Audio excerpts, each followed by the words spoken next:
Hello everyone. आवाज आ रही मेरी? लेट हो गया हूं मैं। सुन पा रहे हो? हाँ, बोलिए।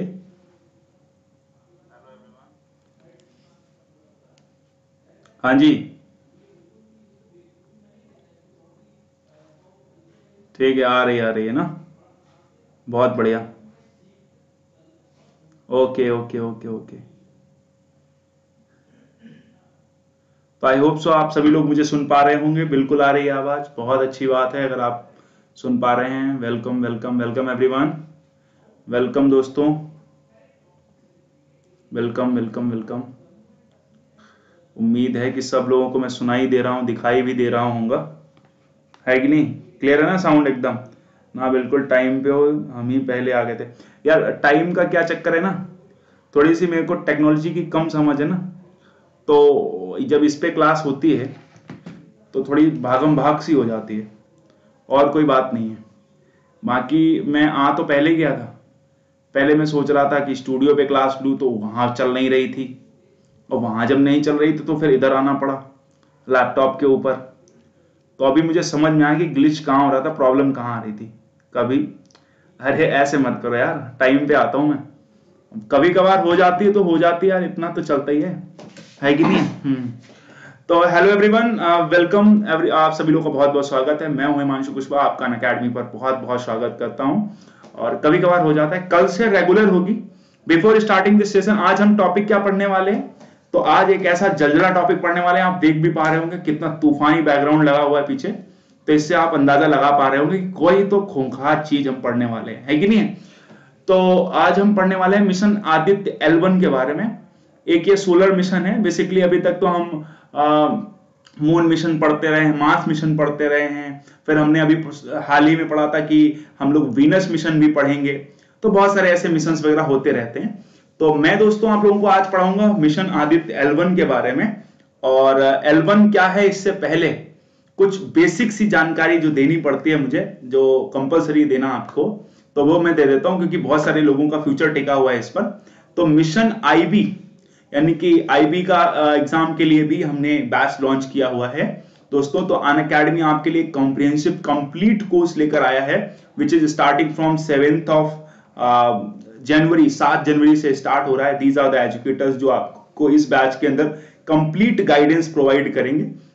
संजय कुमार सर हैं, दिव्या गुप्ता मैम हैं, प्रशांत जगताप सर हैं, विशाल कुमार सर हैं, सिद्धांत शर्मा सर हैं, नितिन राठौर सर हैं, हिमांशु यानी कि मैं खुद भी हूं, और श्री प्रतीक सर भी हैं। तो दीज आर द एजुकेटर। किसी भी इंट्रोडक्शन की आपको जरूरत नहीं है, मुझे नहीं लगता कि आपको इनके बारे में कुछ बताना पड़ेगा।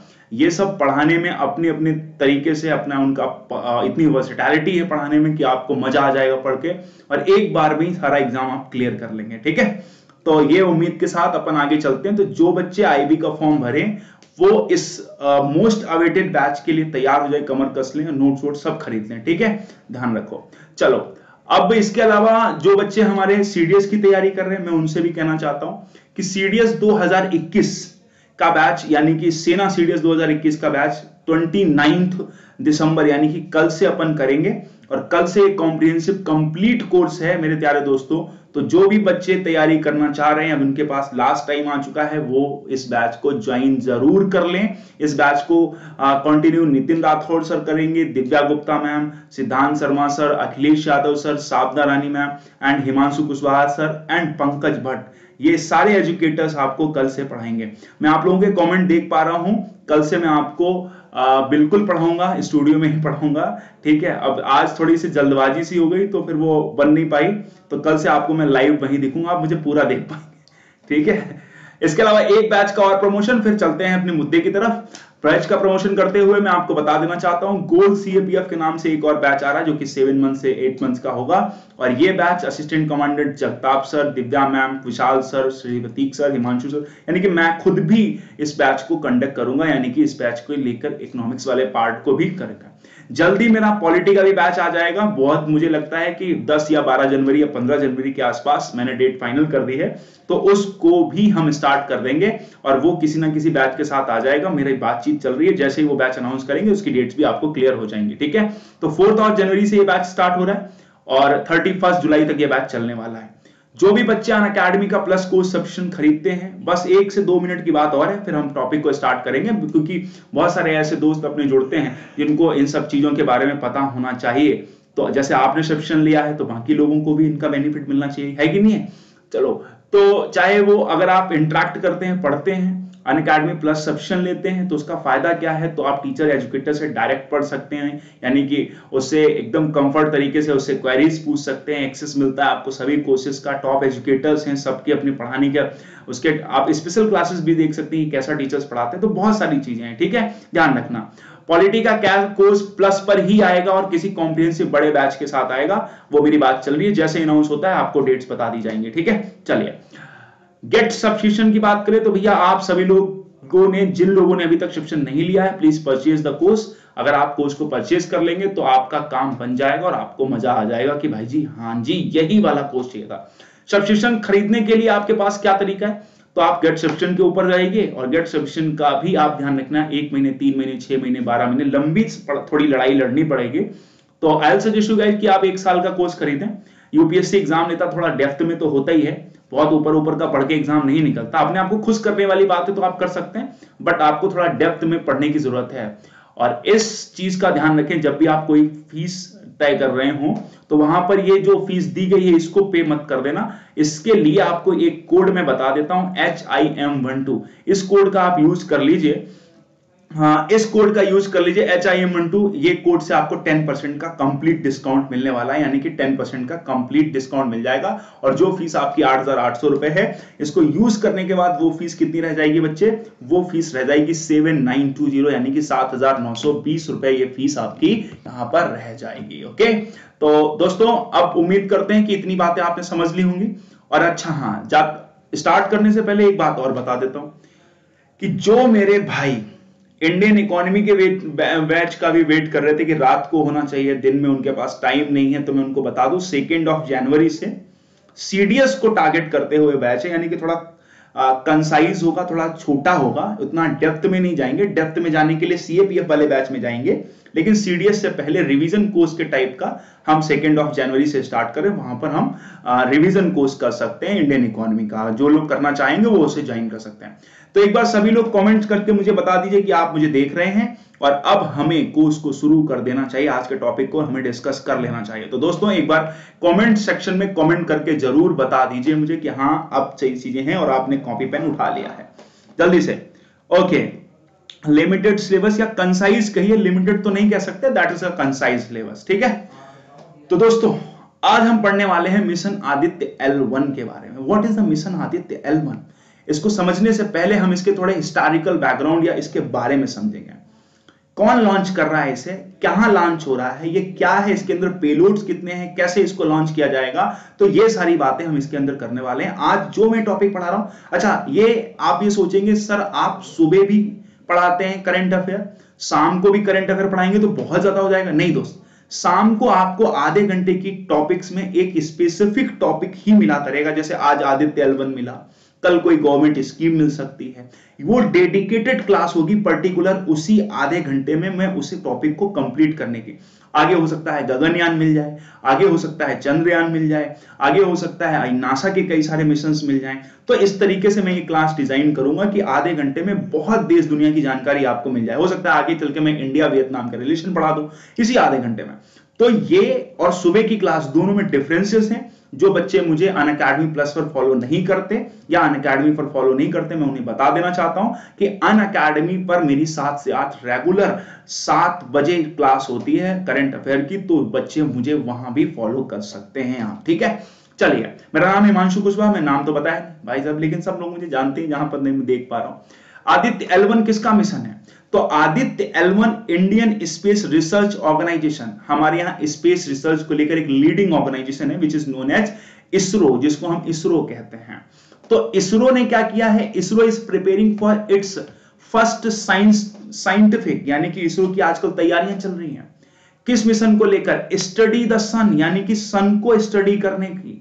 अब इसरो आप देखो कई सारे मिशन आजकल लाइनअप हैं, आप देख रहे हैं, चंद्रयान 3 लाइनअप है, विनस मिशन लाइनअप है, शुक्रयान जिसके बारे में हमने पढ़ा था, गगनयान लाइनअप है कि नहीं है, और उसी लाइनअप में आदित्य L1 भी मिशन लाइनअप है। तो आदित्य L1 जो है बेसिकली एक सोलर मिशन है, यानी कि सन स्टडी को लॉन्च करने वाला मिशन है। ठीक है, ध्यान रखना, एक स्टडी सन की स्टडी करने वाला मिशन है। कहते हैं कि आदित्य L1 सन को स्टडी करेगा। किसको स्टडी करेगा? सन को स्टडी करेगा। और जब सन को, जैसे मान लीजिए किसी चीज को स्टडी करना है, तो जैसे ये मान लो आपका सन है, तो सन के आसपास आपको सैटेलाइट भेजनी पड़ेगी और फिर वो यहां से इसको ऐसे ऑर्बिट करती रहेगी और वो क्या करती रहेगी? इसको स्टडी करती रहेगी। तो जहां इसको ऑर्बिट करेंगे वो कोई ना कोई पॉइंट तो कि भाई इस जगह इसको रखना है सैटेलाइट को, और इसको ऐसे करके ऑर्बिट कर करके और इसको घूम घूम के वो देखेगी कि भाई सन के अंदर क्या है। तो उसी पॉइंट को L1 कहा गया, इसीलिए इसके नाम क्या आ गए? L1। और L का मतलब है लैग्रेंज पॉइंट। क्या मतलब है बेटा? L for Lagrange point. इसको मैं आगे और डिटेल कर रहा हूं। तो अगर आपसे पूछा जाए कि इसरो का जो आदित्य L1 सैटेलाइट है, उस सैटेलाइट को कौन से पॉइंट पर प्लेस किया जाएगा, तो L1 यानी कि लैग्रेंज 1 पर पॉइंट कर प्लेस किया जाएगा। क्या है, कैसे काम करेगा, ये मैं अभी आपको बताता हूं। हमारा इसरो टाइम पर कई तरीके के मिशन लॉन्च कर चुका है, चाहे वो मार्स को लेकर हो, चाहे वो स्पेस को लेकर हो, चाहे वो मून को लेकर हो। लेकिन अब जो है इसरो क्या कर रहा है, कई सारे ऐसे मिशन लॉन्च कर रहा है जो किसी डेडिकेटेड पर्टिकुलर एक ग्रह को लेकर नहीं है, कोई एक प्लैनेट को लेकर नहीं है, कोई मून को लेकर नहीं है, बल्कि एस्ट्रोनॉमी मिशन है। यानी कि वो स्पेस में छोड़े जा रहे हैं, और स्पेस में जब छोड़े जा रहे हैं उनको जो भी स्टडी करना है, जो भी उनके आमने सामने आ रहा है, वो सबकी स्टडी कर रहे हैं। यानी कि इसरो का ये दूसरा ऐसा मिशन होगा जो एस्ट्रोनॉमी मिशन कहलाएगा। यानी कि पूरे सोलर सिस्टम का ये क्या करेंगे, ये इसको ऑब्जर्वेशन करेंगे, यहां से बहुत सारा डेटा निकालेंगे। इससे पहले भी एक एस्ट्रोनॉमी मिशन लॉन्च किया गया था, जिस एस्ट्रोनॉमी मिशन का क्या नाम था? एस्ट्रोसैट। कमेंट सेक्शन में लिखिए एक ऐसा मिशन जो किसी पर्टिकुलर एक ग्रह को टारगेट करते हुए नहीं था, एक प्लैनेट को टारगेट करते हुए नहीं था, इंटर प्लैनेट मतलब किसी पर्टिकुलर प्लैनेट को नहीं टारगेट कर रहा था, बल्कि वो सब चीजों को टारगेट कर रहा था। तो हमारे स्पेस के अंदर वो मिशन छोड़ा गया, तो उस मिशन का क्या नाम है? तो आप सभी लोग कमेंट सेक्शन में लिखिए एस्ट्रोसैट नाम था, which was launched in 2015। 2015 में उसे लॉन्च किया गया था। और उसके बाद अब ये दूसरा मिशन है जो किसी प्लैनेट को टारगेट नहीं कर रहा, यानी कि कोई एक पर्टिकुलर चीज को टारगेट नहीं कर रहा, बल्कि इसके अंदर बहुत कॉम्प्रिहेंसिव हम एक्सपेरिमेंट करने वाले हैं, कॉम्प्रिहेंसिव स्टडी करने वाले हैं। और वो मिशन कौन सा कहलाएगा? सर वो मिशन था आदित्य 1। आप कहेंगे पहले सर आपने आदित्य L1 कहा था, अब आदित्य 1 कह रहे हैं। तो ध्यान रखना, आदित्य L1 जो मिशन है, पहले इसे आदित्य 1 नाम ही दिया गया था। मतलब क्या हुआ? पहले साहब इसे आदित्य 1 नाम दिया गया था, अब इसे आदित्य L1 कहा जा रहा है। क्यों कहा गया? तो पहले आदित्य 1 इसलिए कहा गया क्योंकि ये केवल पहले सोलर कोरोना का स्टडी करने वाला था। आप कहेंगे बहुत ही टेक्निकल टर्म्स हैं, सोलर कोरोना क्या होता है? तो जो भाई हमारे फिजिक्स या ज्योग्राफी पढ़ते होंगे उनको पता होगा, लेकिन मैं आपको भी समझाता हूं। अगर आप में से किसी को नहीं पता है तो हमारे डायग्राम को देखकर एक ही झटके में आप समझ लें। जैसे हमारे अर्थ का एटमॉस्फेयर होता है, ये क्या है? तो ये सर सन है, देख लो भाई। तो सन के आसपास का जो ये एटमॉस्फेयर है, इसे कोरोना कहा जाता है। Are you getting this? इसे क्या कहा जाता है? कमेंट सेक्शन में लिखिए। इसके आसपास का जो एटमॉस्फेयर है सर, इसे ही कोरोना कहा जाता है। अगर इसे हम कोरोना कह रहे हैं तो मेरे भाइयों, इसका मतलब जो आदित्य 1 मिशन आपने बताया ना सर, वो केवल इसी की स्टडी करने वाला था। Are you getting this? कितने लोग इस बात को समझ पा रहे हैं कि पहले जो आदित्य 1 मिशन था वो पास यानी कि दूर दूर से मजे लेने वाला था, अंदर इंटरनल स्ट्रक्चर नहीं देखने वाला था इसका। इतनी बात सबको समझ में आ गई है? तो एक बार यस करिए कि आदित्य 1 मिशन में ये था सर। लेकिन अब आप जब बात करते हैं तो आदित्य L1 क्यों कहते हैं? क्योंकि इसके मिशन को एक्सपैंड कर दिया गया, कॉम्प्रिहेंसिव बना दिया गया। यानी कि इसके मिशन को और खींचकर बड़ा कर दिया गया। अगर इसके मिशन को बड़ा कर दिया यानी कि अब स्टडी केवल कोरोना की नहीं होगी, इसका मतलब कुछ और भी एस्पेक्ट यहां पर डिस्कवर किए जाएंगे। उम्मीद करते हैं यहां तक मेरी बात पहुंच रही होगी। यानी कि आदित्य 1 से आदित्य L1 बनना, यानी कि इसको अपडेट कर दिया, इसके अंदर और भी कॉम्प्रिहेंसिव चीजों को एक्सप्लोर करने की कोशिश की जाएगी। अभी मैंने आपसे बताया था कि जो आदित्य 1 मिशन है ये सेकंड हमारा एस्ट्रोनॉमी मिशन होगा। इससे पहले एक मिशन और लॉन्च कर चुके हैं। वो मिशन कौन सा मिशन है? तो भैया वो एस्ट्रोसैट मिशन है। एस्ट्रोसैट मिशन कब लॉन्च किया गया? लिख लेना कि अगर पूछा जाए कि first astronomy mission, India first astronomy mission कौन सा है मेरे दोस्तों, तो आप कह देना कि इंडिया फर्स्ट एस्ट्रोनॉमी मिशन जो है वो एस्ट्रोसैट है। इट वॉज लॉन्च इन सितंबर 2015। साहब ये 2015 में लॉन्च किया गया, सितंबर। और कोई भी मिशन लॉन्च करना है तो क्या उसके लिए कोई व्हीकल चाहिए? तो ऑब्वियस सी बात है, इंडिया के पास 2 सुपर व्हीकल्स हैं, बढ़िया व्हीकल्स। एक है जीएसएलवी और पीएसएलवी, हम लोग हमेशा पढ़ते हैं। तो इसको लॉन्च किया गया था पीएसएलवी। पीएसएलवी मतलब polar satellite launching vehicle. PSLV C30। सी का मतलब क्या है? सी का मतलब होता है कार, यानी कि कौन से नंबर की उड़ान है ये। तो पीएसएलवी C30 यानी कि तीसरी उड़ान, या सॉरी 30 नंबर का पीएसएलवी, जो 30वां पीएसएलवी छोड़ा गया उसमें ये गया एस्ट्रोसैट। ठीक है, और ये कहां से लॉन्च हुआ? श्रीहरिकोटा से लॉन्च हुआ। अब मैंने कहा इसको स्पेस में छोड़ दिया तो क्या वहां पर, आप बताओ जरा, क्या स्टडी करेगा? वहां एक्स रेज स्टडी करेगा, सनलाइट स्टडी करेगा, यूवी रेज स्टडी करेगा, यही सब तो स्टडी करेगा। ऊपर जाके कोई भी एस्ट्रोनॉमी मिशन क्या करता होगा? जब किसी पर्टिकुलर मून को टारगेट नहीं कर रहा, किसी अर्थ को टारगेट नहीं कर रहा, मान लीजिए किसी प्लैनेट को टारगेट नहीं कर रहा, तो हमारे स्पेस में क्या है? उसी सब को स्टडी कर रहा है कि भाई ये एक्स रेज कहां से आ रही हैं, इनका क्या सोर्स है, इनमें किस तरीके के चेंजेस हो रहे हैं, सोलर सिस्टम, ये जो हमारे पास यूवी रेज आ रही है वो कैसी हैं। तो इन्हीं सबका तो इनको ऑब्जर्व करता होगा। तो ये है एस्ट्रोसैट मिशन।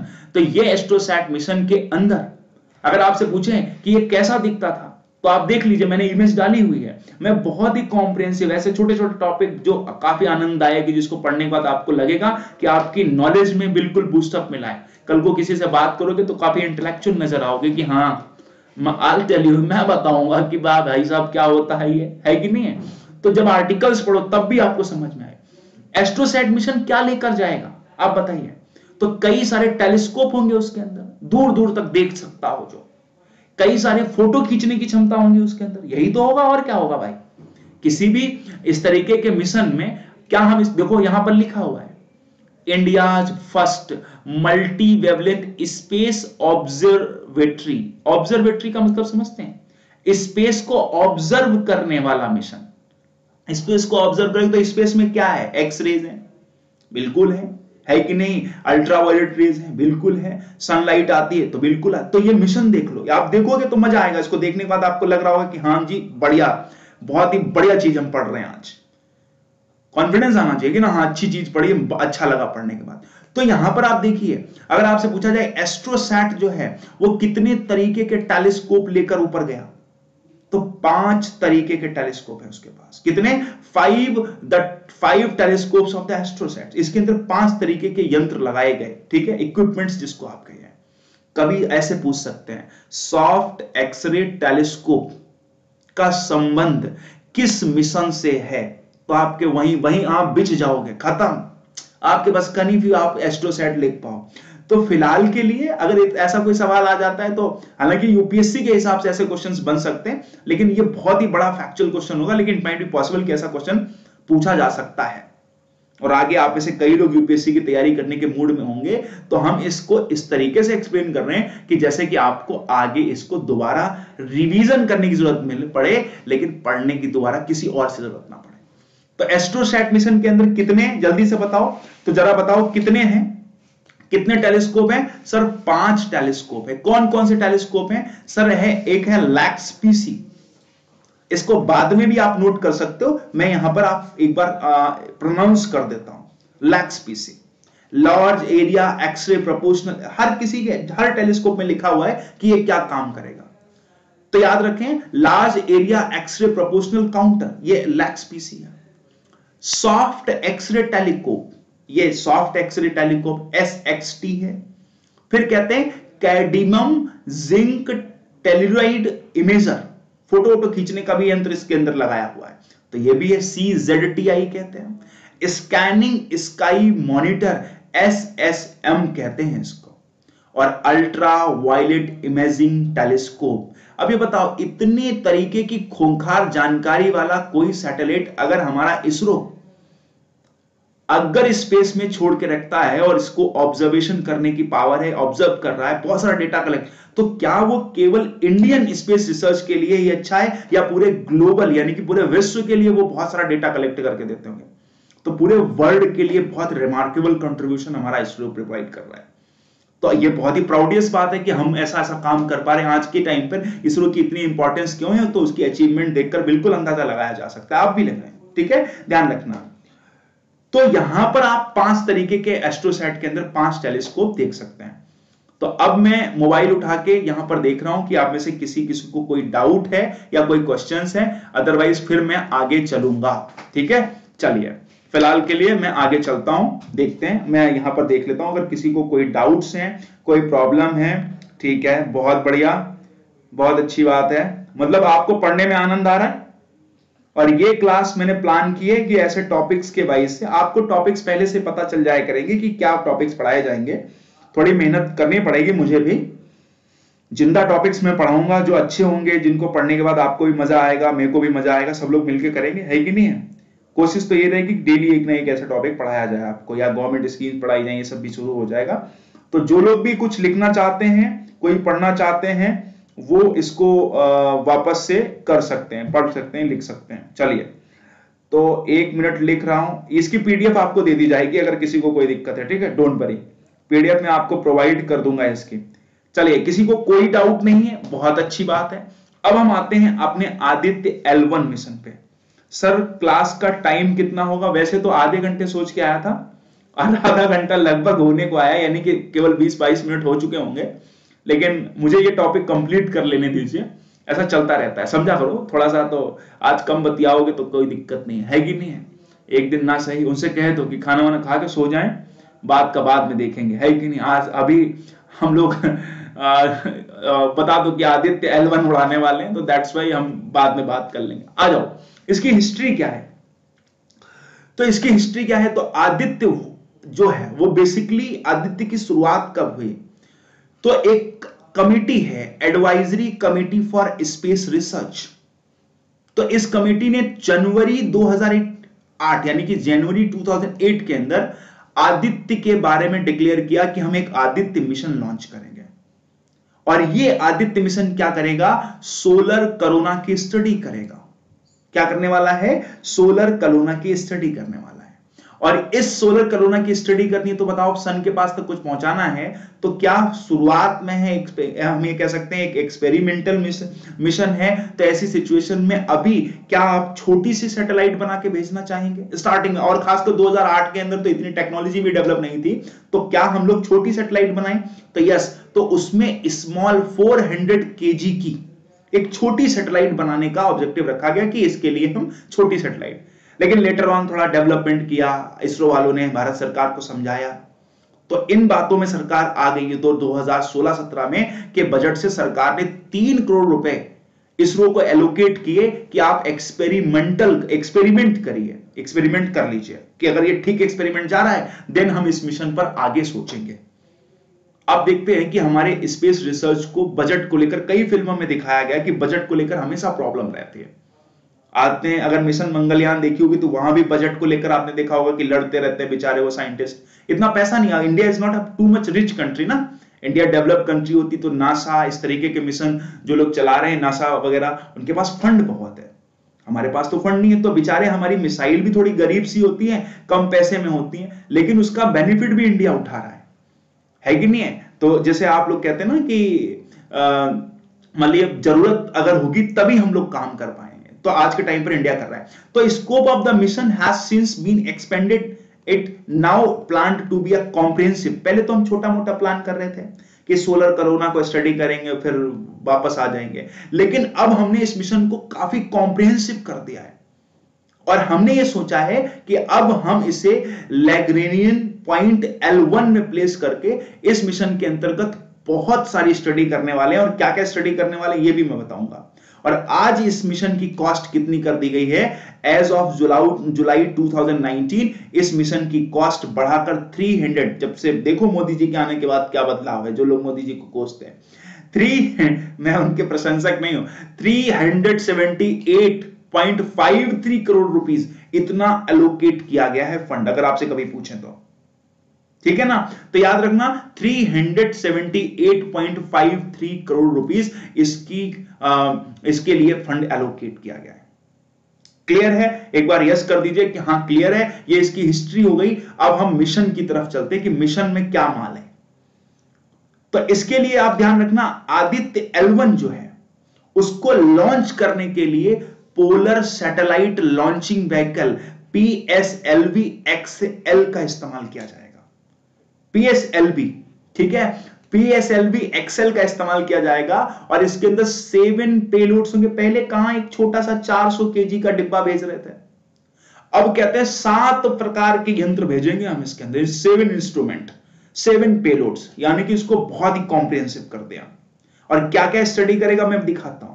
कहते हैं सन्स कोरोना भी स्टडी करेगा। कोरोना तो भाई साहब नाम मत पूछो, फोटोस्फेयर, क्रोमोस्फेयर और कोरोनल मास इंजेक्शन, क्या क्या स्टडी करेगा। आप मैं सन की इमेज में दिखा देता हूं, तुम्हारा दिल खुश हो जाएगा कि हाँ ये वहां मिशन दमदार। हम तो फर्जी ही सोच रहे थे कि चंद्रयान बड़ा मिशन है, फलाना बड़ा मिशन, असली मिशन तो ये है नहीं, आग पानी और भाई जी तो आग से खेल रहा है हमारा इसरो आज के टाइम पे।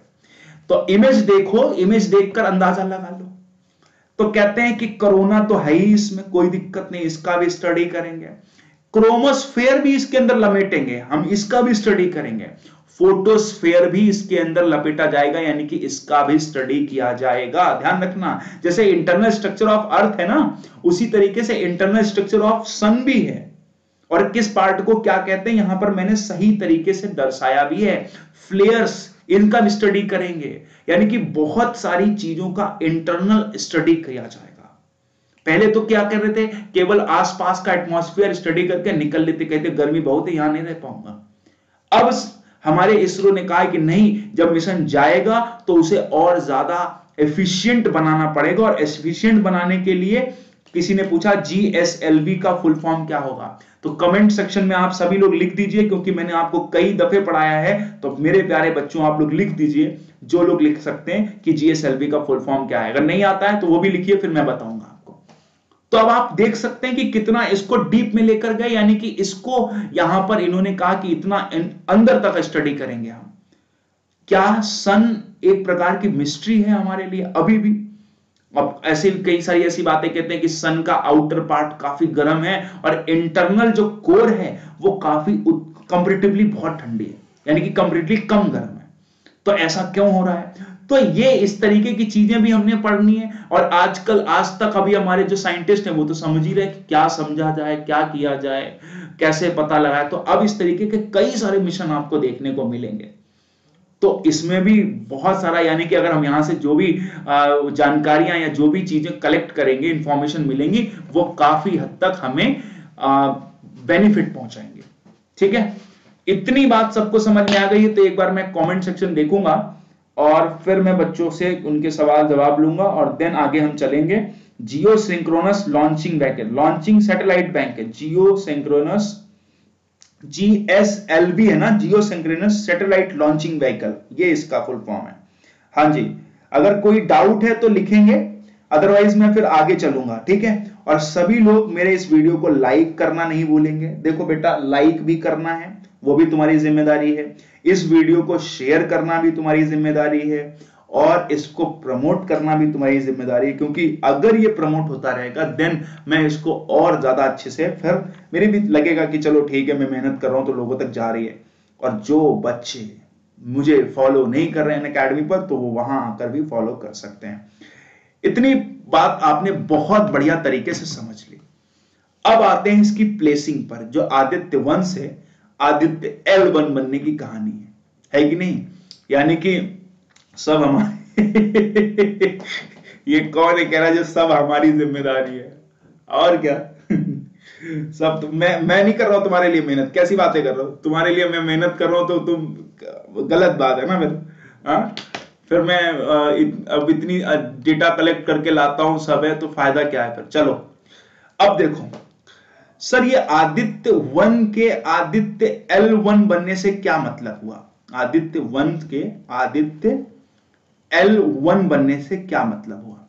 तो आदित्य L के आदित्य 1 के आदित्य L1 बनने की कहानी सुनिए। हमारे अर्थ के और सन के बीच में एक ऐसा पॉइंट है, ठीक है, सन की अपनी ग्रेविटी है, अर्थ की अपनी ग्रेविटी है, तो ये चीजों को अपनी तरफ खींच लेती है, तो ऑब्वियस सी बात है खींचती है।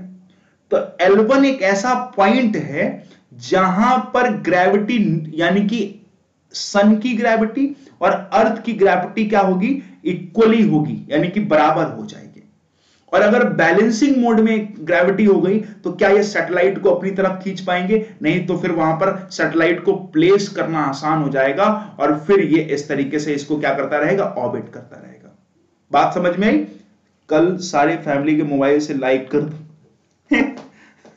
हाँ बस पढ़ाने शेयर हम करवा देंगे, अरे मजाक कर रहा हूं, तुम तो कतई दिल पे ले लिए हो तो अब देखो मैं आपको स्ट्रक्चर दिखा रहा हूं कि हम लोग अपनी आदित्य L1 को कहां प्लेस करने वाले हैं। तो मेरे प्यारे भाइयों, एक L1 पॉइंट आपको क्या यहां पर दिख रहा है, अगर आपको दिख रहा है तो मुझे बताइए जरा। हाँ दिख रहा है सर L1 पॉइंट, आप जरा देख लीजिए L1 पॉइंट आपको दिख रहा है सर, ये L1 पॉइंट है, ठीक है सर। ये L1 के अलावा L2 भी है, L4 भी है, L4 भी है, L3 भी है, L5 भी है सर। ये वो पॉइंट है जहां अर्थ की ग्रेविटी और सोल यानी कि सन की ग्रेविटी लगभग एक जैसी है, यानी कि यहां पर बैलेंसिंग फॉर्म में है। तो सन अगर चाहे तब भी वो किसी सैटेलाइट को अपनी तरफ नहीं खींच पाएगा, अर्थ अगर चाहे तब भी वो अपनी सैटेलाइट को अपनी तरफ नहीं खींच पाएगी। तो क्या ये वो लोकेशन होगी जहां पर फ्यूल की सबसे कम जरूरत होगी, जल्दी बोलिए। यानी कि फ्यूल की आपके जो ईंधन है सैटेलाइट को सबसे कम चाहिए होगा, अदरवाइज पता चलता कि वो खींच रहा तो उसकी तरफ आगे ना जाए, तो इसके लिए आगे फोर्स लगाना पड़ेगा, तो फिर आपको कई सारे इंस्ट्रूमेंट की जरूरत पड़ जाएगी, तो ऐसे में पता चलता है और बहुत सारी प्रॉब्लम्स भी फेस करेंगे। तो यहां वो पॉइंट हो जाएगा जहां पर सबसे कम आपको, और क्या आप वो भी देख रहे हैं कि अर्थ और सन के बीच का वो पॉइंट है जहां से क्या हम ये कह सकते हैं कि यहां पर अगर हमने सैटेलाइट को पॉइंट किया तो वो पूरी तरीके से सन को फोकस कर पाएगा। जल्दी बोलिए हाँ या ना सर, पूरी तरीके से सन को फोकस कर पाएगा और अर्थ के सेंटर में भी रहेगा। तो सबसे बढ़िया और सबसे बेहतर पॉइंट कौन दिख रहा है सर, L1 दिख रहा है, जहां से वो सन को ऑब्जर्व कर सकता है। सर ये जो चिंटू भर की दूरी है ये है कितनी, सुनोगे तो बेहोश हो जाओगे, कितनी दूरी है, अभी बताऊंगा कितनी डिस्टेंस है। फिलहाल आप समझ गए कि सर जी यहां पर हम प्लेस कहां कर रहे हैं, क्या आप ये समझ पाए? एक बार यस कर दीजिए कि सर हाँ हम ये समझ गए कि हम अपनी सैटेलाइट को कौन से पॉइंट पर प्लेस कर रहे हैं। यानी कि सन के पास कितने लैग्रेंजियन पॉइंट हैं, तो सर उसके पास 5 लैग्रेंजियन पॉइंट हैं, L1, L2, L3, L4, L5।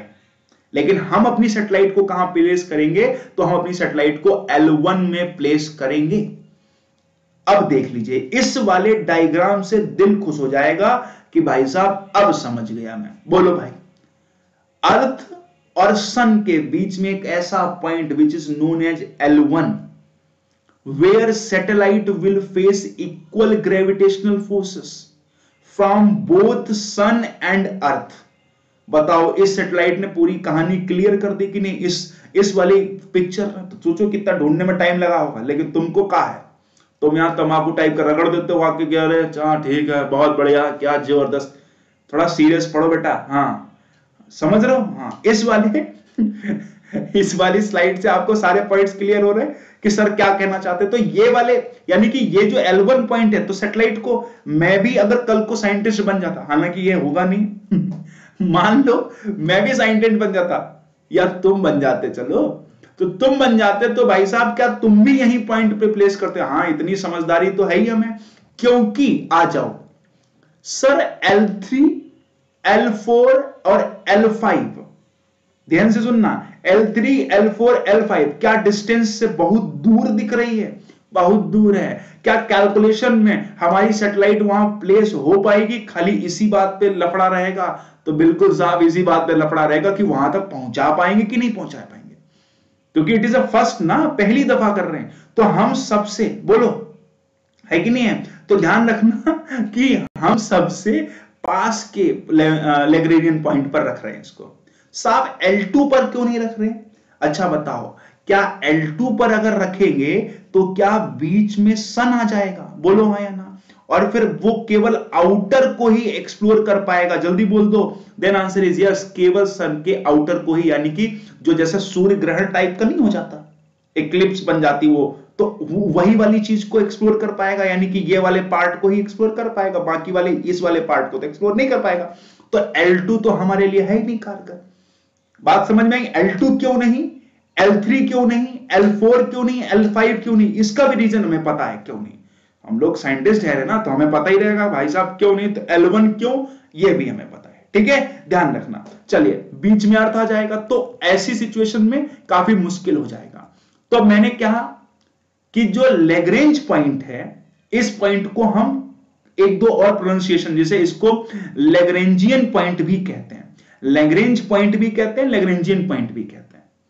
और ये 5 पॉइंट्स में से एक पॉइंट है जहां पर अर्थ और सन की ग्रेविटी लगभग बैलेंसिंग मोड में होती है, ठीक है, ध्यान रखना। साहब ये लैग्रेंज पॉइंट किसके नाम पर पड़ा है? तो सर ये जो लैग्रेंज पॉइंट है, इसका नाम इटालियन फ्रेंच मैथमेटिशियन थे जोसेफी लुइस लैग्रेंज, उनके नाम पर पड़ा है। और ये लैग्रेंज क्या है आपको मैंने बता दिया है। जल्दी बोल दीजिए हाँ या ना, जल्दी बोल दीजिए यस। तो उम्मीद करते हैं कि आपने इतनी बात समझी कि लैग्रेंज पॉइंट 1 में ही हम क्यों लेकर जा रहे हैं। साहब जैसे आपने कहा था कि L1 जो इतनी सी दूरी दिख रही थी, डिस्टेंस दिख रही थी, वो क्या इतनी सी है कि है कुछ? भैया वो है 1.5 मिलियन किलोमीटर। कितना? 1.5 मिलियन किलोमीटर। तौबा तौबा। तो समझो जो इतू सा है तब तो 1.5, कहीं L4 चले जाओ, कहीं L3 चले जाओ, कहीं L अब नाम ही L है तो L2 चले, L3 चले गए, L5 चले गए, तो काम ही हो जाएगा, यानी कि पहुंचा ही नहीं पाएंगे वहां तक। तो क्यों? आप समझ गए कि फिर L1 टारगेटेड क्यों है? क्योंकि एक तो बीच में कोई ना है, प्लैनेट है, कुछ नहीं है, तो सीधा वो इसको वो कर रहा है, टारगेट कर रहा है, ठीक है। तो इस तरीके से चलिए, तो हम यहां से इतनी बात को समझ गए कि L1 से अर्थ की डिस्टेंस कितनी है? तो अर्थ की डिस्टेंस है 1.5 मिलियन किलोमीटर, ठीक है, ध्यान रखना। और ये किसके नाम पर लैग्रेंज पॉइंट जो है, लैग्रेंज टर्म किसके नाम पर लिया गया है? तो मेरे प्यारे दोस्तों, ये इटालियन फ्रेंच मैथमेटिशियन थे जिनका नाम था जोसेफी लुइस लैग्रेंज, उनके नाम पर ये रखा गया है। और लैग्रेंज पॉइंट का मतलब मैं आपको पहले भी बता चुका हूं कि यहां पर क्या है। तो सब लोग जरा मुझे एक बार समझा दीजिए कि क्या हो जाएगा लैग्रेंज पॉइंट का मतलब, ठीक है। अब यहां पर आप देखिए कि लैग्रेंज पॉइंट L1 में ही डालने का क्या पर्पज है। तो देख लीजिए, क्या हम ये कह सकते हैं दीज कैन बी यूज्ड, यानी कि जो सैटेलाइट्स है, स्पेसक्राफ्ट जो भी होगा जिसके थ्रू मार्फत आप वहां ले जा रहे हैं, तो वो क्या रिड्यूस फ्यूल कंजम्पशन वहां पर, बोलो वहां पर, ध्यान रखना कि वहां पर क्या हम ये कह सकते हैं कि एक तरीके से जो ये पॉइंट्स हैं वहां पर कंजम्पशन ऑफ फ्यूल कम हो जाएगा। तो then answer is yes, consumption of fuel कम होगा क्योंकि ग्रेविटी वहां पर बैलेंसिंग मोड पे है। इसके अलावा अगर हम देखें तो अब आज के टाइम पर जैसे अगर आपसे कहा जाए कि L1 में क्या पहले से कोई मिशन चल रहा है, या हम ये कह लें कि L1 में रखने का क्या फायदा है, तो हम ये कह सकते हैं कि सन को विदाउट एनी इंटरप्शन हमारी सैटेलाइट पर्टिकुलर ऑब्जर्व कर पाएगी, इसलिए L1 में रखना मैं आपको पहले भी बता चुका हूं। इससे पहले नासा और यूरोपियन स्पेस एजेंसी का एक कंबाइंड मिशन था जिस मिशन को सोहो कहा गया। क्या कहा गया? सोहो। तो सोहो को वहीं पर प्लेस किया गया था, सोलर एंड हेलियोस्फेरिक ऑब्जर्वेटरी सैटेलाइट। तो ये क्या है, तो L1 पर ही इसको प्लेस किया जा चुका है। तो L1 पर अगर इसको प्लेस किया जा चुका है तो इसका मतलब ये टेस्टेड है, काफी हद तक इसका रूट भी क्लियर होगा कि जी वहां पर हम जा चुके हैं, तो आप आसानी रहेगी पहुंचने में। तो सरकार इतना रिस्क नहीं, क्योंकि 378 करोड़ तो बहुत पैसे होते हैं, 400 करोड़ के आसपास, तो भारत जैसे देश के लिए तो इतना मुश्किल हो जाएगा कि वो इतनी अगर हम देखें तो इतना आसानी से पहुंच पाए वहां तक। चलिए, उम्मीद करते हैं यहां तक सबको क्लियर हो गया होगा। अब आप इमेजिन करिए कि सर क्या यह मिशन उतना ही आसान है जितना आप बता रहे हैं, या जितनी हम लोगों ने डिस्कशन की है? Then answer is no, sir ये उतना आसान नहीं है। अभी हाल ही में हमने एक मिशन किया है, और जिस मिशन का नाम है चंद्रयान-2। चंद्रयान-2 की डिस्टेंस, यानी कि चंद्रमा की सन से डिस्टेंस, अगर चंद्रमा सी या जो मून है उसकी अर्थ से जो डिस्टेंस है, वो डिस्टेंस कितनी है? 3.8 लाख करोड़, इतनी है। ठीक है, इतनी डिस्टेंस। लेकिन the distance of the sun from the earth approx 15 crore kilometre, और जो कि एवरेज कंपेयर आप करिए मून से तो 3.8 लाख किलोमीटर, 84 लाख करोड़। तो अब हम ये कह सकते हैं कि ह्यूज डिफरेंस बिटवीन डिस्टेंस, दूरी के बीच में बहुत ज्यादा डिफरेंस है। तो क्या आज के टाइम पर अब ये हमारे लिए साइंटिफिक, हमारे जो साइंटिस्ट हैं उनके लिए बहुत बड़ा चैलेंज है कि कैसे वहां तक अपनी सैटेलाइट्स को पहुंचाना है। कई दफा हम लोग क्या करते हैं, अपनी नानी के घर जाते हैं। सोचो, नानी के घर गए, और नानी के घर जाते वक्त, जैसे मान लीजिए मेरा घर और मेरी नानी का घर का डिस्टेंस 100 किलोमीटर, 3 जगह रुक के जाते हो। कहीं एक जगह रुके, पहले चाय पी ली पापा ने, फिर एक जगह रुके तो पता चला वहां टिफिन खोल दिया, फिर आगे कहीं रुके तो पान खा, तो 3 जगह, कमर टेढ़ी हो जा रही है। यहां तो 3,84,000 किलोमीटर मून तक की डिस्टेंस है। तो सोचो, आज सैटेलाइट छोड़ोगे तो 3 से 2 दिन बाद पहुंच रही भाई, याद है ना? तो 15 करोड़ किलोमीटर, इतनी डिस्टेंस। और ऐसी सिचुएशन में क्या अपन ये कह सकते हैं कि ये मिशन बहुत ही ज्यादा खतरनाक हो जाता है कि हमारी सैटेलाइट अपने रूट को कहीं डाइवर्ट ना हो जाए, रूट से इधर उधर ना चली जाए, तो उसको ऑपरेट करना बड़ा चैलेंज होता है। क्योंकि आप ध्यान रखना, इसके कई सारे ऑर्बिट्स बदलने पड़ते हैं, इसकी कक्षाएं बदलनी पड़ती, पहले निचली कक्षा में, फिर ऊपर की कक्षाओं में, फिर ऊपर, और ऐसे करके बहुत सारा सिस्टम होता है। आपको फिजिक्स में पढ़ाया गया होगा, ठीक है, ध्यान रखना। तो ये सारी बातें आपको याद रखनी कि एक बड़ा चैलेंज यहां पर हमें देखने को मिल रहा है कि भाई साहब ये जो चैलेंज है ये बड़ा चैलेंज है। साथ ही साथ क्या अब ये चैलेंज है कि एक तो डिस्टेंस दूर है, दूसरा बड़ा चैलेंज है कि पेलोड बढ़ा दिया। पेलोड मतलब जो उसके अंदर सैटेलाइट्स में इक्विपमेंट्स होंगे, इंस्ट्रूमेंट होंगे, उनको बढ़ा दिया। पहले तो एक ही जा रहा था, अब उसमें बढ़ा के 7 कर दिए। तो वो क्या हैवी हो गया होगा? बोलो हाँ या ना। उसका वेट बढ़ गया होगा? बोलो हाँ, ये जल्दी बोलो। तो ऐसी सिचुएशन में अगर बढ़ गया होगा तो मुझे बताओ कि क्या मैं ये कह सकता हूं कि अब ये काफी हद तक मुश्किल हो जाएगा कि इस सैटेलाइट को कैसे बिल्कुल प्लेस पर रखना, क्योंकि अब ये बड़ा चैलेंज हो गया ना। बोलो, बड़ा चैलेंज हो गया कि नहीं हो गया? तो ऐसी सिचुएशन में आप ध्यान रखेंगे कि आदित्य L1 के अंदर जो कंपोनेंट्स हैं उनको, अब जैसे इंस्ट्रूमेंट जो ज्यादा हो गए, अब सैटेलाइट्स के अंदर ज्यादा इंस्ट्रूमेंट है, तो ऐसे सिचुएशन में इनके जो ट्रैक पर बने रहने, इनके कंपोनेंट्स जो काफी हद तक हैं उनको मैनेज करके रखना और इनको एक्टिव रखना, ये सरकार के लिए काफी हद तक मुश्किल, अब सरकार के इसरो के लिए मुश्किल हो जाएगा। ठीक है, दूसरा क्या मैं ये कह सकता हूं कि जी टेम्परेचर, रेडिएशंस, कई तरीके की प्रॉब्लम्स और भी आ सकती हैं। जैसे हम लोग अभी तक जहां भी गए हैं तो या तो वहां बहुत कोल्ड टेम्परेचर है या तो बहुत ठीक ठाक टेम्परेचर है, यानी कि ऐसा टेम्परेचर नहीं है जैसा सन के पास है। तो वहां तो हॉट, सुपर हॉट टेम्परेचर है ना। तो सुपर हॉट टेम्परेचर में हमने कभी इस तरीके की गाड़ी तो चलाई नहीं है भाई, है कि नहीं है? जैसे अगर मुझे बाइक चलाने को, एक तो बाइक है कि हम लोग नॉर्मल सड़कों पे चलाते हैं, फिर एक है बाजार में चला ली कोई दिक्कत नहीं, फिर एक है चलो खेत की तरफ चले गए वहां चला लिए, कोई दिक्कत नहीं। लेकिन एक है कहते पहाड़ पे चला दो, तो पहाड़ पे चलाने के लिए पहले जिगर चाहिए, पहली चीज तो ये। तो वैसे ही कुछ हाथ समझ लो कि टेम्परेचर बदल जाने से और जो इस सोलर का एटमॉस्फेयर है काफी हद तक क्या वो भी सैटेलाइट को नुकसान पहुंचा सकता है। तो बिल्कुल नुकसान पहुंचा सकता है। जो उसकी हीट है, क्या आदित्य सैटेलाइट जो हमारी आदित्य L1 सैटेलाइट है, हीट को एब्जॉर्ब करने की क्षमता होनी चाहिए। उसमें जो इंस्ट्रूमेंट लगे हों वो उसको एब्जॉर्ब कर लें, ऐसे बनाने पड़ेंगे। और वो फिर इन सब चीजों को ध्यान में रखते हुए, जैसे मान लीजिए मून पर भेज रहे हैं, तो मून वाले सैटेलाइट के अंदर जो इंस्ट्रूमेंट होंगे वो कंपैरेटिवली कम होंगे, क्योंकि उसमें एक्स्ट्रा इंस्ट्रूमेंट नहीं होंगे उतने कि वो इतनी हीट को एब्जॉर्ब कर सकें। तो क्या ऐसी सिचुएशन में आदित्य L1 सैटेलाइट और ज्यादा वजनदार हो सकती है, यानी और ज्यादा वेट हो सकता है? ऑब्वियसली बात है, वेट हो सकता है, उसमें क्या है। तो आप ध्यान रखना कि ये सारे प्रॉब्लम्स देखने को मिल सकते हैं। ठीक है, तो एक बार यस कर दीजिए कि यहां तक किसी को कोई दिक्कत नहीं है। जल्दी से बता दीजिए, जल्दी बताइए फटाफट कि यहां तक किसी को कोई दिक्कत नहीं है। ठीक है, याद रखना।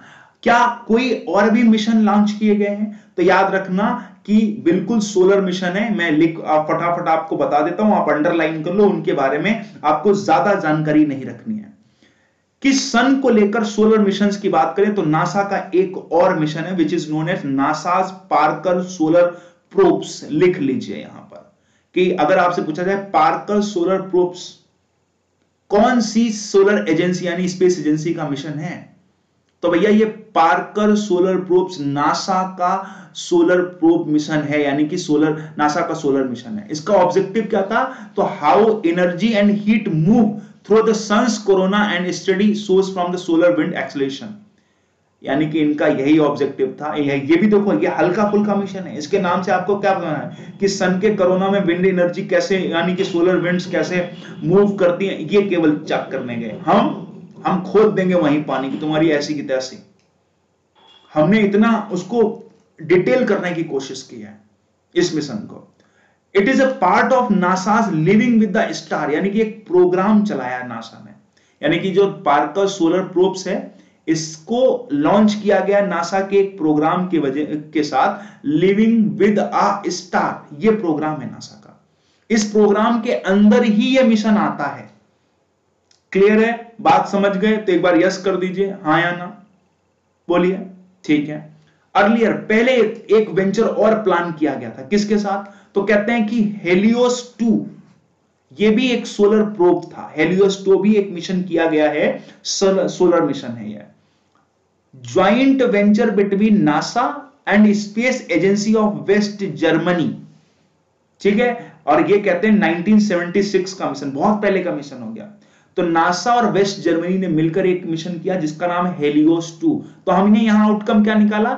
एक तो पार्कर सोलर प्रोब्स हुआ, ये एक मिशन, और एक हेलियोस 2, ये एक मिशन। तो ये मिशन नासा की तरफ से ऑलरेडी किए जा चुके हैं। आपको क्लास में मजा आ रहा है, समझ में आ रहा है, पढ़ने में कुछ टेक्निकल बातें पता चल रही, कुछ नया नया सीख रहे हैं, तो बताते रहे मुझे ये। ठीक है, तो हमने यहां पर समझ लिया, तो एक बार यस कर दीजिए। तो हां जी, समझ लिया, कोई दिक्कत की बात नहीं है, सब टनाटन चल रहा है, सब बिल्कुल बढ़िया। ठीक है, बहुत बढ़िया। अब मैं इसको ना एक बार डिटेल कर देता हूं। ठीक है, क्या डिटेल है सुन लो। कि अब इन्होंने ये कहा कि आदित्य L1 जो मिशन है उस मिशन के अंदर 15 मिलियन किलोमीटर फ्रॉम अर्थ वहां पर ये जाएगा। 2019-20 में ये लॉन्च करने वाले थे, ये पुरानी स्लाइड आ गई है इसके अंदर। अभी एक्सपेक्टेड है कि 2022 तक ये जाए।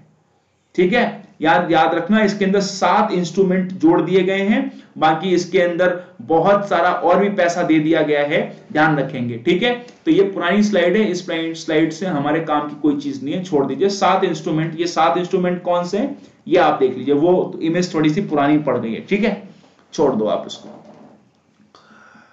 तो उम्मीद करते हैं कि यहां तक आपने समझ लिया होगा, तो जल्दी से बता दो कि हाँ यहां तक समझ लिया, कोई दिक्कत की बात नहीं है, सारा कुछ ठीक है, फटाफट बोल दीजिए।